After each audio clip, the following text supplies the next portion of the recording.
hacemos con mucho cariño, con mucha atención. Y hoy vamos a tener un diplomático. Es de carrera.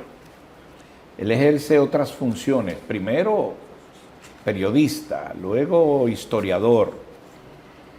Ha ejercido la carrera política, pero es diplomático. Por eso está acá. Víctor Grimaldi. Qué gusto saludarle, don Víctor. Qué placer, qué alegría. Aquí estamos en una edición más. ¿Cómo se siente? Me siento muy bien con estar con mi amigo Luisín Mejía. Lo más importante es que es mi amigo. Así es. Víctor, yo quiero, hoy es una conversación, no es un tema fundamental. Estamos en un momento que hablamos del Papa Francisco. El Papa Francisco ha estado quebrantado. Al momento de salir el programa puede haber tenido una situación de mejoría de esto, pero es hablar de su legado, de su historia y de cómo funciona en esto. Quiero una primera parte hablando sobre la diplomacia en el Vaticano. En el Vaticano, que es un estado que se encuentra en Italia, en territorio italiano, específicamente en la ciudad de Roma, en un pequeño territorio de menos de 1 kilómetro cuadrado menos, aunque tiene muchas otras propiedades en la ciudad de Roma y otros lugares de Italia. En el Vaticano, cuando hablamos del Vaticano, hablamos de donde está su santidad el Papa y la Santa Sede. En realidad, lo que es el Vaticano hoy es la herencia de lo que se llamó el Estado Pontificio durante siglos. Antes de que existiera incluso lo que conocemos hoy como Italia, cuando hablamos de Italia, hablamos de la República de Italia, la República Italiana. Antes de que existiera la República Italiana, que existe después del 1945, fue creada después de la Segunda Guerra Mundial, ya existía el Estado Pontificio siglos antes. Incluso tenía un territorio equivalente a más de la sexta parte de lo que es hoy el territorio de Italia, de ese territorio italiano que comienza en el sur, en la costa sur, que incluye las islas de Cerdeña y Sicilia, el territorio de la península italiana, hasta la frontera con Suiza. Hace siglos la Iglesia Católica tenía un Estado, es decir, territorio, soberanía, fuerzas armadas, legislación, población, estaba organizada. Pues se redujo con el tiempo por las vicisitudes de la historia a un territorio pequeño, cuando en el 1870 las tropas del Estado ya nuevo italiano que se había creado en el 1861, que comenzó como una monarquía, entraron a la ciudad de Roma y derrotaron a un ejército que tenía el Papa y rompieron una muralla por un lugar que se llama la Puerta Pía. Entonces, volviendo al presente, esos eran los antecedentes históricos, ahí está ese mismo Estado, ahora quizás con más influencia en el mundo que antes. Primero desde el punto de vista espiritual, porque la Santa Sede que preside el Papa influye sobre más de 1.000 millones, 1.200, 1.300 millones de personas que lo siguen. Pero desde el punto de vista político también tiene un peso, porque es también una entidad política, una entidad reconocida jurídicamente, con soberanía internacional, reconocida por más de 180 estados del mundo. Entonces, si es un Estado ya organizado con relaciones internacionales, para relacionarse con otros estados, tiene que tener una estructura para ejercer la diplomacia, que es el instrumento de que se valen los estados para vincularse y relacionarse. Estuviste casi una década alrededor de esta diplomacia del Vaticano. que tiene su sede en Roma, en un área específica, es considerado el territorio de país más pequeño del mundo. Pero en tus visitas, ¿qué es lo que más te impresiona del Vaticano?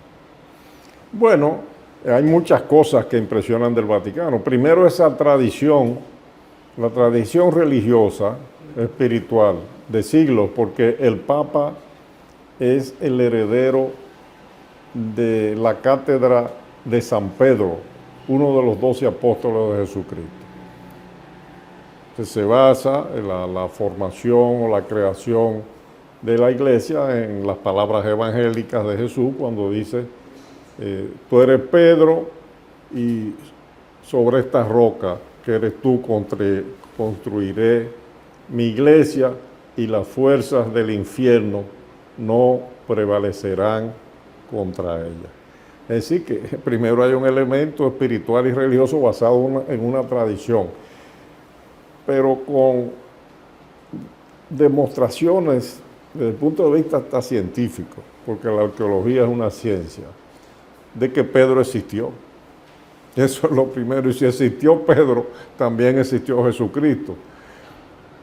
Por razones de las investigaciones arqueológicas, pero además por las investigaciones literarias y por la tradición oral también. Entonces, eso es primero lo que más impresiona y cómo se ha podido mantener ese magisterio durante tanto tiempo. Después, desde el punto de vista político también, porque la iglesia y su estructura han jugado un papel importante en la vida política de los pueblos durante todos estos siglos, entendiendo la política como el arte de la conducción de los seres humanos organizados y que interactúan en una sociedad y entre todos los estados. Entonces, esas cosas impresionan. Y después, el legado cultural también. Ahí voy. Antes del legado cultural, que es parte de lo que nos interesa, ¿cuál es el idioma oficial del Vaticano? Para fines diplomáticos se utiliza el francés, porque es el lenguaje de la diplomacia, pero todas las lenguas tienen cabida y, por ejemplo, en las páginas web están todos los idiomas importantes del mundo. Incluido el latín, porque tuve el honor de escuchar una misa en latín, Claro. original, como se hacía de espalda a la feligrafía que está ahí, allá en la Santa Bueno, Sede. el latín, porque el latín es la lengua básica, fundamental de la península italiana y del Imperio Romano, que fue el antecedente desde el punto de vista de organización, digamos, que la Iglesia utilizó después para crear sus propias estructuras. Muy bien. Entonces, el latín es la lengua madre, pero no solo de la Iglesia, sino de muchos países de Europa también. Muy bien. ¿Cuál es el legado cultural que se aviva, que se siente en el Vaticano? ¿Y cuál es el que más te impresionó, yendo a detalles particulares? No, es un legado cultural universal. Naturalmente que la cultura europea pesa mucho, pero ahí están todas las culturas del mundo representadas en el Vaticano. Ahora, expresiones culturales también concretas, por ejemplo, pinturas, esculturas muy importantes, de todo tipo, por maestros como Miguel Ángel, Michelangelo, como Bernini. Bueno, quiero Y pinturas como la de Rafaelo, pero otros. Quiero. Por ejemplo, hay una obra cultural muy importante que tiene un sentido religioso trascendental en el Vaticano, que es el de la Capilla Sistina. Bueno, Ahí permíteme está ahora. la influencia de varios autores. La obra fundamental, todo es fundamental ahí, no vamos a cometer ese error, ¿verdad? De menospreciar nada ni decir que algo más importante que otro hay, pero ahí impresiona mucho cuando uno ve el juicio final que está allá al frente. Sí, de lo que él ha citado. Por ejemplo, cuando el presidente de los Estados Unidos en el año 2017 visitó la Capella Sistina, el presidente Donald Trump, Él se impresionó muchísimo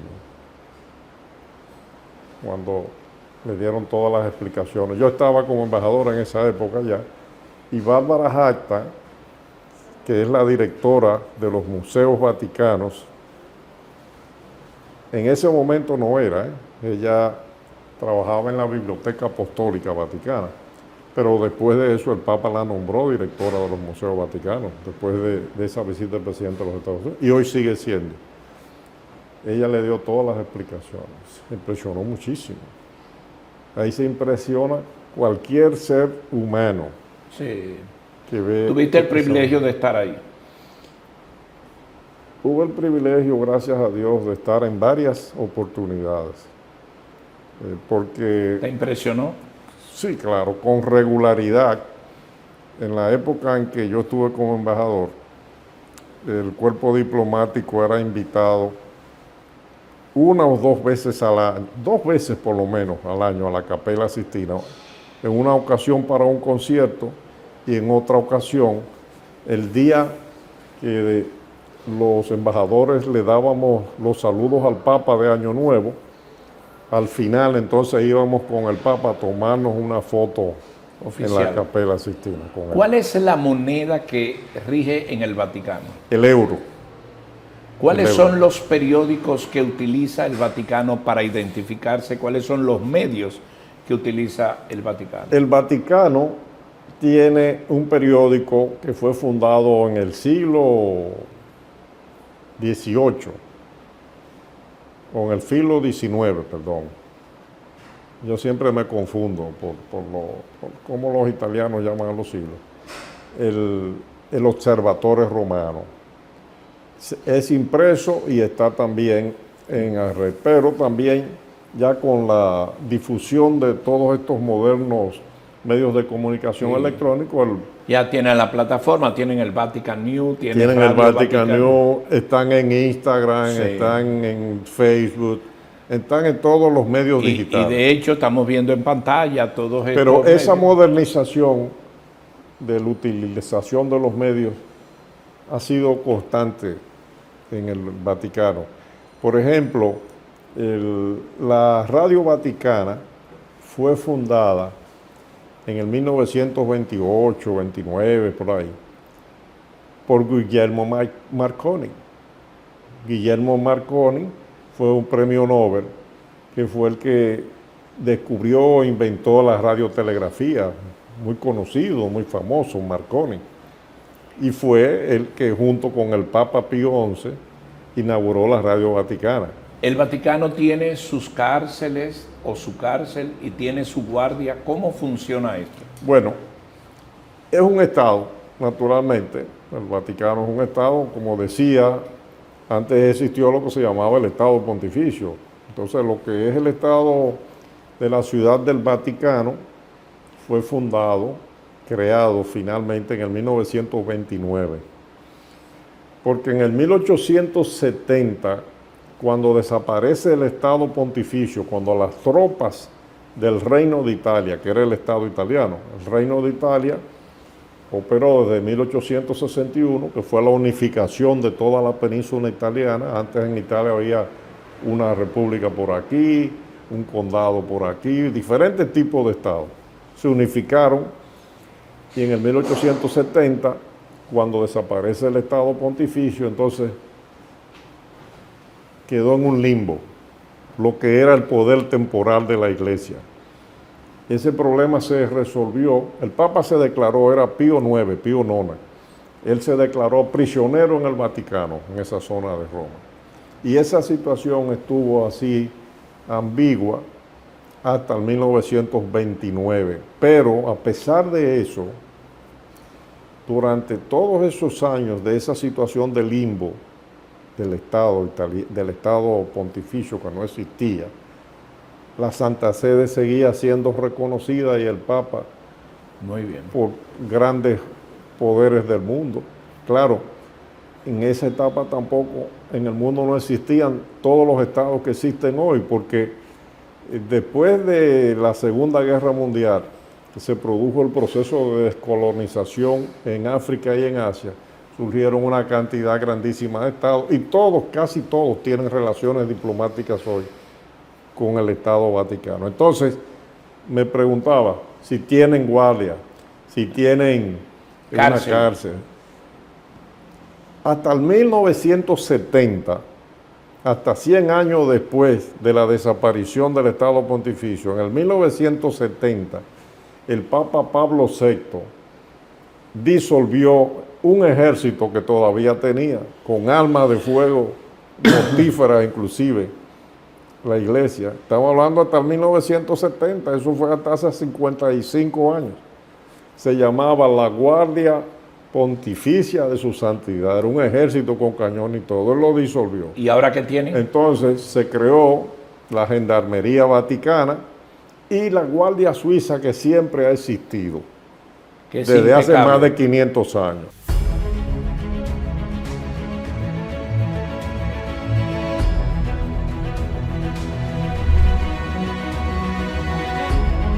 A Víctor Grimaldi, ¿cuál es el papa que más te ha impresionado y por qué? Bueno, cuando yo era niño, yo nací en el 1949 y en ese momento el papa era Pío XII, era un cardenal antes de ser papa que se llamaba Eugenio Pacelli y era el secretario de Estado de la Santa Sede en ese momento. Cuando fue electo papa, en el 1939, 10 años antes de yo nacer, se puso el nombre de Pío XII, que los papas se ponen siempre un nombre así. Ese era el papa que me impresionaba. Y falleció en octubre de 1958. Yo tenía siempre en la mente la imagen de Pío XII. Después vino un papa que se llamó Juan XXIII. Después vino Pablo VI. Después de Pablo VI, un papa que nada más duró un mes, Juan Pablo I, lo sustituyó Juan Pablo II, que ese gobernó a la iglesia desde el 1978 hasta el 2005, 27 años. Después Benedicto XVI, del 2005 al 2013, y en el 2013 el Papa Francisco.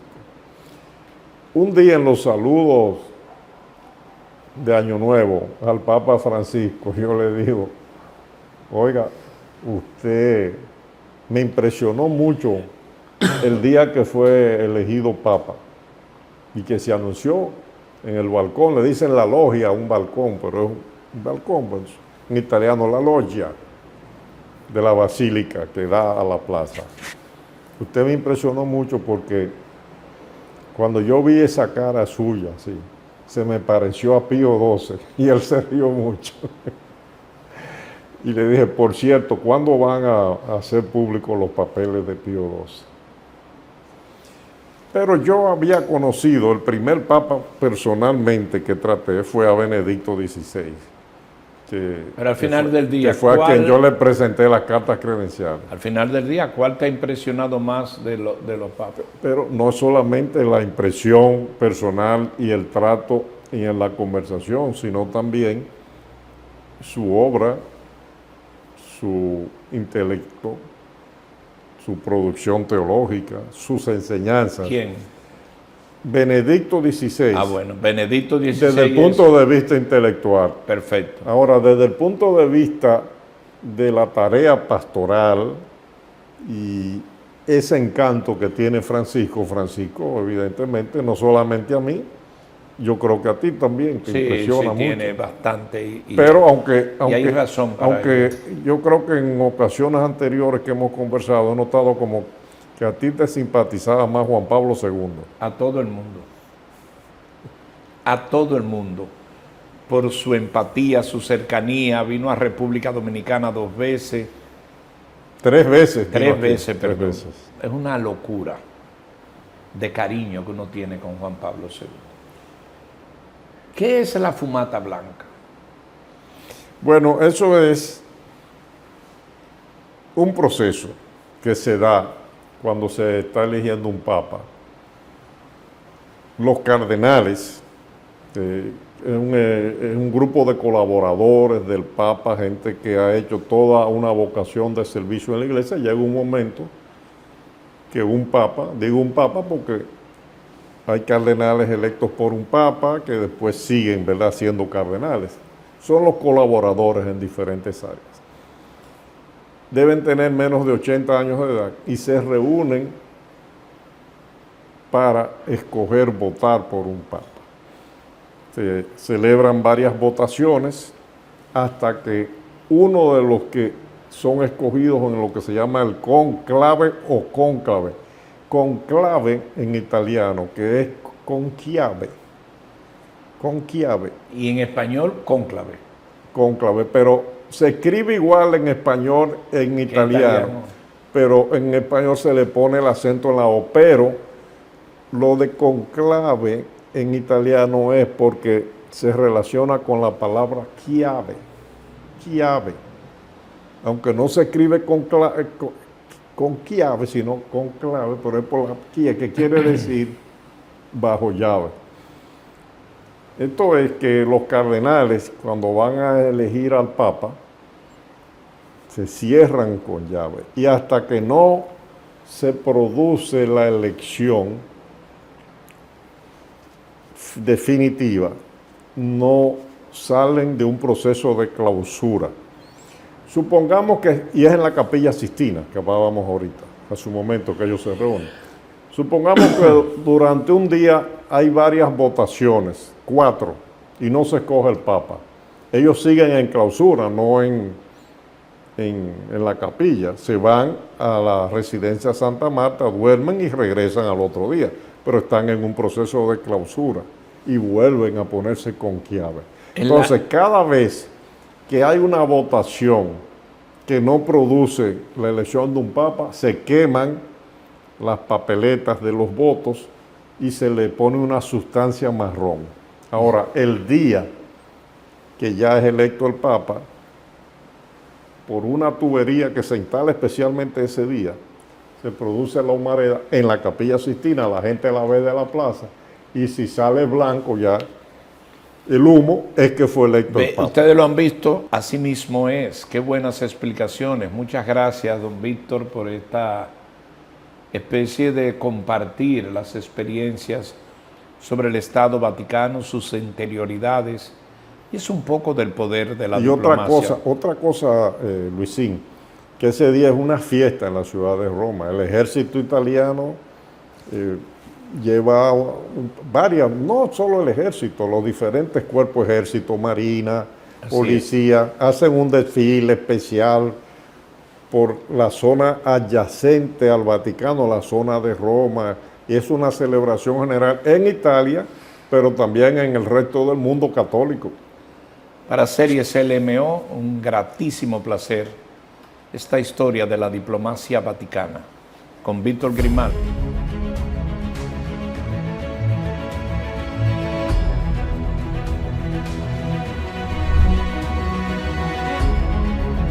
Hemos estado conversando anteriormente sobre la diplomacia vaticana. Ahora vamos a conversar sobre la diplomacia norteamericana, una segunda ocasión de la era Trump, Donald Trump. El mundo se pone patas arriba, el mundo se pone pro-Trump o contra Trump, pero no hay dudas de que en este segundo periodo de ejercicio presidencial en los Estados Unidos hay temas que hablar y sobre todo analizar desde el punto de vista de la diplomacia norteamericana. Obvio me acompaña Víctor Grimaldi, quien ha ejercido esta función y como periodista y escritor maneja el tema. Víctor, ¿qué puede conocerse de esta segunda etapa del ejercicio de Trump con la diplomacia norteamericana? Hay gente que se alarma con el presidente Donald Trump. Yo no me alarmo, porque en el año 2016, en marzo o abril, cuando se hablaba de que Donald Trump aspiraba a ser candidato del Partido Republicano, yo era de los que lo descartaba, porque uno está acostumbrado a ver los políticos tradicionales en las organizaciones y dice, bueno, no, este tiene más influencia. Pero estábamos reunidos en Roma, los embajadores ante la Santa Sede. Yo en ese momento ya era el decano de los embajadores latinoamericanos.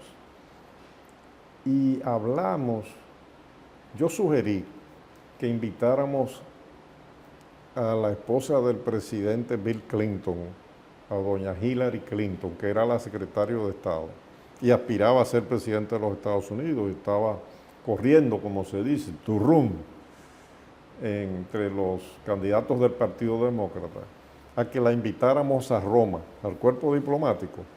Pero no solo el latinoamericano, yo hablé con el decano de todo el cuerpo diplomático ya, de todos los países del mundo, que era el embajador de Angola, y estuvo de acuerdo. Y le hice una carta a Hillary, se la envié a través de un amigo aquí en la República Dominicana, para que ella fuera a hablar con nosotros a Roma, aprobado por los embajadores. Pero fíjate lo importante que es un refrán que dice que el diablo sabe más por viejo que por diablo. Un viejito, con respeto, digo viejito porque todos vamos para allá, que era el embajador de Uruguay, 82 años, dijo, pero embajador, ¿y por qué no invitamos también a Donald Trump? Ese puede ganar las elecciones. En abril del 2016. ¿Y lo invitaron? Hace 9 años. Yo tomé nota, pero los otros ni le hicieron caso al viejito. Es que no daba que podía ser. Y fue en esa ocasión y ahora ha regresado. Bueno, entonces, la cuestión fue que el que fue finalmente fue Bernie Sanders, el senador Bernie Sanders, demócrata, que está activo y que en este momento, en este segundo periodo del presidente Trump, está encabezando la resistencia demócrata del Partido Demócrata a la política del presidente Trump. Bueno, la cuestión es que al año siguiente la sorpresa estaba en Roma ya el presidente Trump. Entonces, lo que el presidente Trump y su equipo proponen y están haciendo ahora es una continuidad que a nadie debe extrañar de lo que fue su primer mandato. No pudo terminar de hacer lo que estaba haciendo porque se desató la pandemia famosa del COVID. Entonces, hay un manual de lo que es la política exterior de los Estados Unidos. Se dice que hay una ruptura. ¿Qué es este, Luisín? Mira, la diplomacia americana, de George Kennan. ¿Qué plantea en términos concretos ahí? George Kennan escribió, entre otros, este librito que es fundamental y que hay que leerse. La diplomacia americana del 1900 al 1950, pero él no se queda ahí. A partir de ahí él traza las perspectivas de los 1950 en adelante. Porque este libro es fundamentalmente un análisis de lo que pasó antes y de lo que iba a pasar y de lo que estaba pasando en el 1950 entre los Estados Unidos y Rusia. Que tuvo su conclusión en el 60. Entre Estados Unidos y Rusia, Luisín. Con ellos. Y la famosa Guerra Fría, y llega Kennedy y pasó todo lo que pasó ahí. ¿Qué pasó con los Estados Unidos y Rusia? Señoras y señores, Rusia y los Estados Unidos son dos países aliados tradicionalmente. Lo eran y usted entiende que lo son ahora. Pero es que tienen demasiados intereses comunes. Lo que pasa es que el que se da cuenta y redescubre el tema y entiende, él y su equipo, que esa es la manera de los Estados Unidos relanzarse y operar, es el equipo del presidente Trump. Lo ha demostrado. ¿Quiénes fueron los países aliados en la Segunda Guerra Mundial? La guerra que comenzó en el año 1939 y terminó en 1945. ¿Quiénes fueron los aliados? Sí, sí. No, pero menciónalo. Rusia, Estados Unidos e Inglaterra. los tres grandes, en Después- ese momento. Y Pero, después- pero yo lo veo de ¿Y a mira, quién se los enfrentaron? ¿Y a británicos quién se enfrentaron? al resto. A Alemania, al Japón, a Italia y una serie de países Sí, más. sí. El gran país derrotado, tanto en la Primera Guerra, la guerra del 14 al 18, fue Alemania y el de la Segunda. ¿Qué ocurrió durante la Segunda Guerra Mundial? Que por un lado actuaron las tropas americanas e inglesas y por el otro lado las tropas rusas. Y fue lo que se llamaba la Unión Soviética, estado del cual Rusia era el soporte fundamental. Fue esta alianza la que derrotó a lo que se llama el nazismo, el racismo. Entonces- se vive diciendo, que el presidente Trump es fascista. ¿Fascista de qué? Se trata de una forma, Representa a la principal democracia del mundo, Está que claro. derrotó el fascismo. está claro que la diplomacia americana está muy definida y esta relación que vemos de Trump con Putin, vale decir Estados Unidos-Rusia, corresponde a un programa preestablecido y que está muy bien definido y que Trump es el que mejor lo interpreta. Porque ocurrió que desde el año 1950 hasta el año 1990, esos 40 años, se formaron dos grandes bloques militares en Europa. Uno fue la Organización del Tratado del Atlántico Norte de Estados Unidos para proteger a los europeos, porque los europeos en las dos guerras, cuando se vieron con, digamos, la soga al cuello o el agua al cuello, llamaron a los Estados Unidos para que fuera a salvarlos, pero no de Rusia. Estados Unidos intervino en la Primera Guerra, no fue para salvar a Europa de Rusia, fue de Alemania. Intervinieron en la Segunda Guerra para salvar a Europa del nazismo alemán y de la tontería de los italianos fascistas que se unieron a Alemania.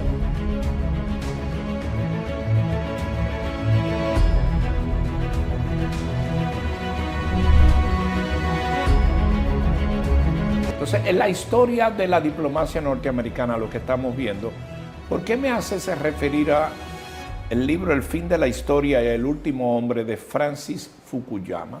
Lo traje también entonces, porque al concluir este periodo del año 1950, que hubo la llamada Guerra Fría, que existía el bloque de la OTAN, Organización del Tratado del Atlántico Norte, y el bloque del Pacto de Varsovia, que fue creado después de la OTAN, el Pacto de Varsovia, que era el acuerdo de Rusia y la Unión Soviética y los países que eran afines a la Unión, a Rusia, en la Unión Soviética y en el Pacto de Varsovia, en el campo socialista.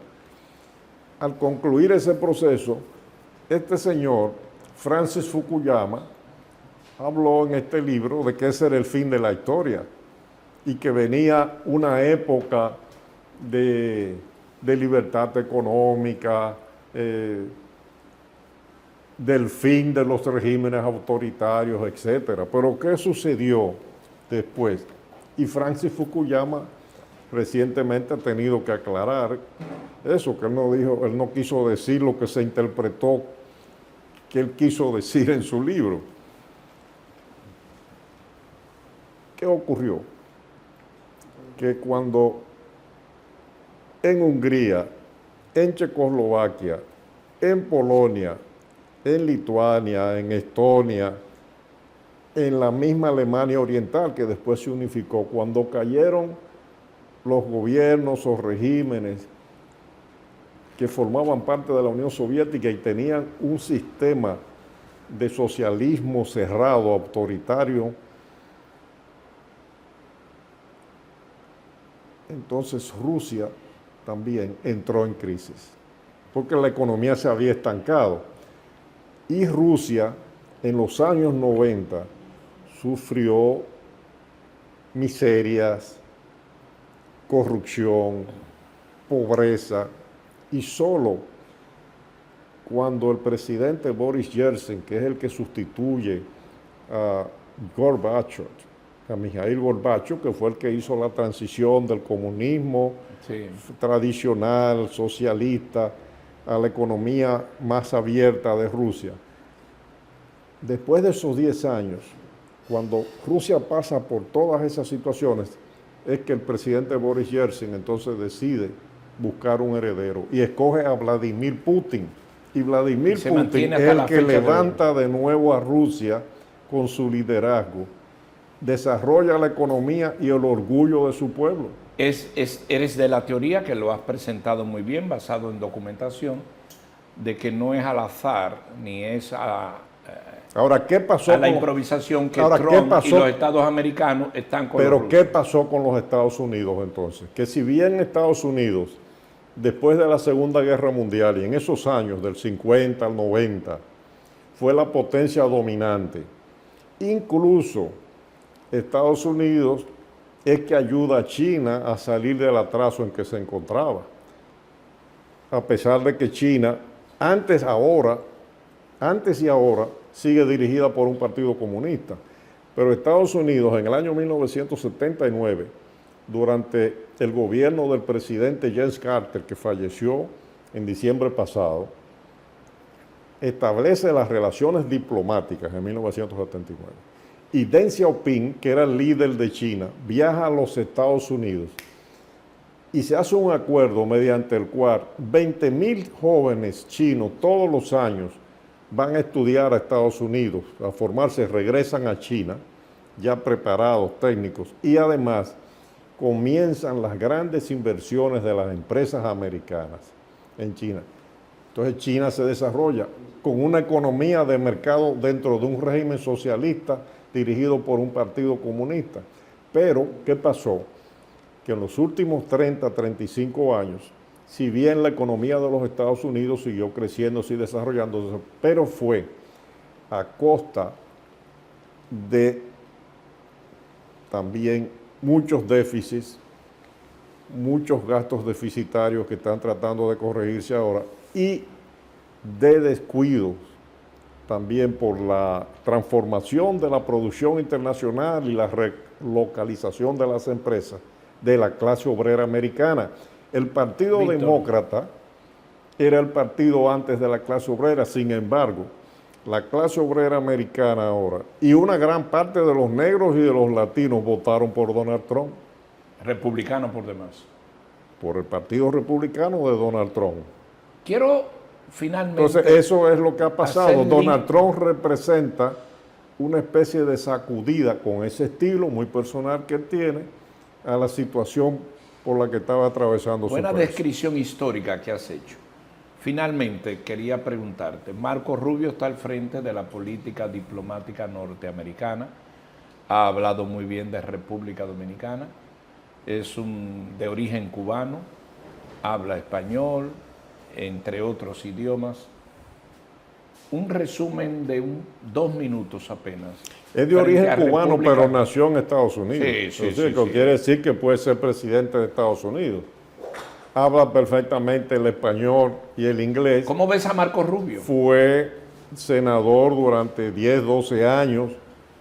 Llegó a presidir finalmente el Comité de Relaciones Exteriores del Senado de los Estados Unidos, lo que quiere decir que es una persona formada, es un estadista, un político inteligente y con conocimiento de la realidad de su país y del mundo.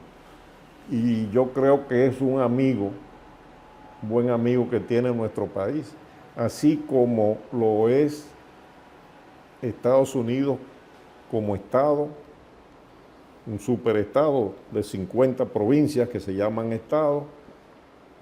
Es un país al cual nosotros estamos ineludiblemente vinculados por la realidad presente y por la historia, porque los Estados Unidos, desde que se fundó la República Dominicana, han mantenido relaciones con sus altas y sus bajas con la República Dominicana, nosotros naturalmente como un pueblo y una nación, un Estado independiente, y Estados Unidos también.